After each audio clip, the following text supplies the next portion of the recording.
So these are kind of three or four, we'll see how it plays out, thoughts that kind of stayed with me as I was listening to Sister Donald's talk and reflecting on this idea of sacred humanitas. It strikes me that one way of expressing what sacred humanitas means is to use the verb matter in relation to human life. And this becomes very politically charged in our current world. But the idea that human lives matter.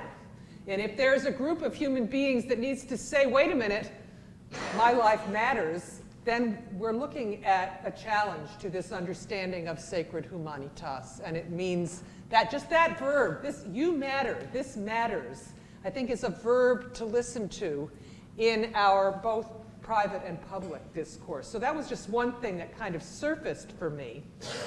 I loved the image that Sister Donald began with of Hildegard's pivot, this sense of the core around which everything moves, and looking at the dervishes dance, the idea that sacred humanitas is also associated for us as Christians with wisdom and with the incarnation.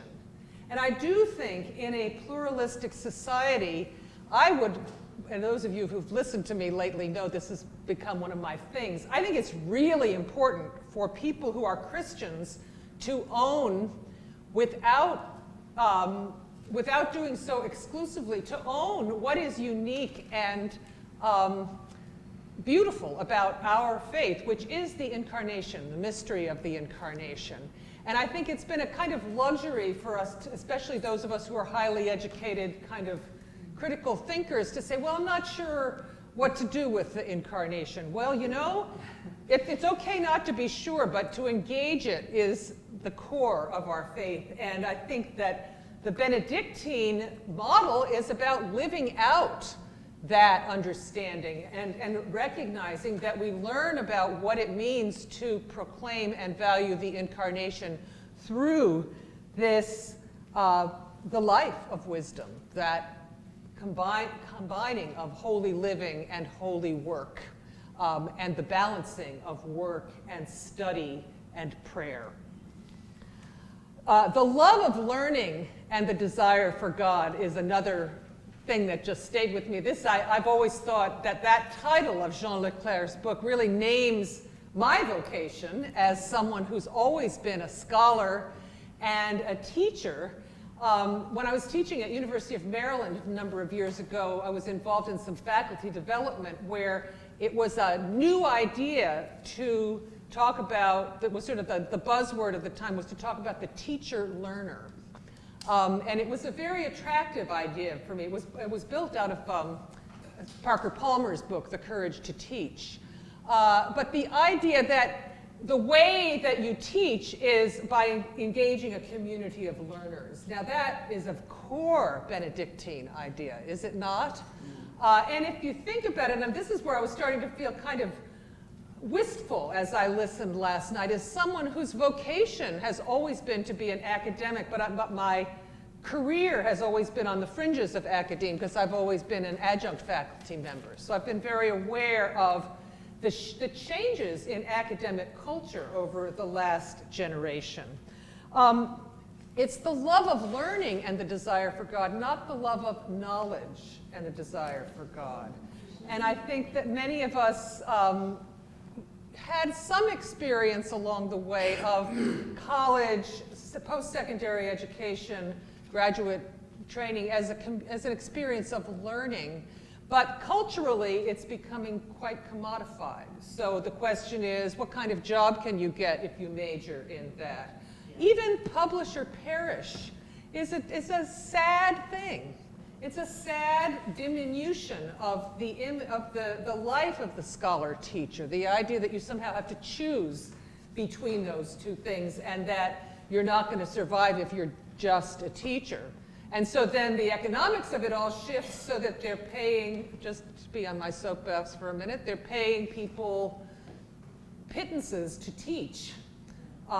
in order to free the scholars to do their scholarship. But those two things should be in conversation in the academy for it to really work.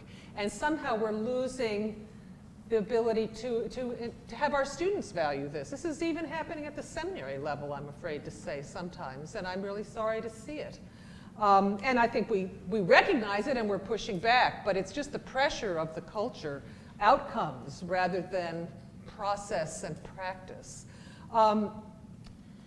The idea of reading as a spiritual practice is the other thing that I keep going back to in the Benedictine tradition, the process of reading, the way that you read Scripture in order to come to prayer, the way that the rabbis read Scripture in order to come to truth.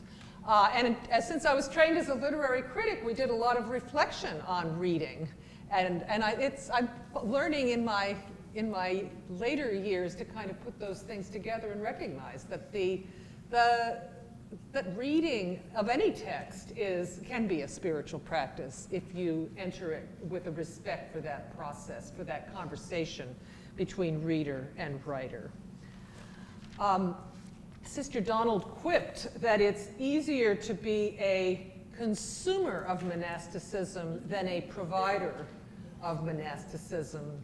And I was thinking of that in relation to the academy and to the seminary as well, that Benedictine community implies an intentionality, a commitment to the whole life of the community. And I think there's a yearning out there for intentional communities. One of the things I think would be interesting to talk about in smaller groups is what might those look like? You know, if they're, are there different models, or are there ways that the beauty and the richness of that intentional community life dedicated to prayer, work, and learning could be made more available to more people and described in a way that would be where they would understand what it is. And I think this idea of sacred humanitas might be a way toward that. Finally, somebody raised the question in the Q&A at the end of the talk last night about busyness. And I quote often Thomas Merton's statement that busyness in our time is a form of violence. That what it does violence to is precisely this rhythm of work, rest, and prayer, which is so countercultural. It is so countercultural, and it's what people are yearning for. But sometimes if you're really aware of being countercultural, you can gather some new energy, because you can actually describe what it is that you're about. And that may be also part of that leading edge of a Benedictine spirituality for us to reflect on. I think I'll stop there, and I can chime in later on some other things.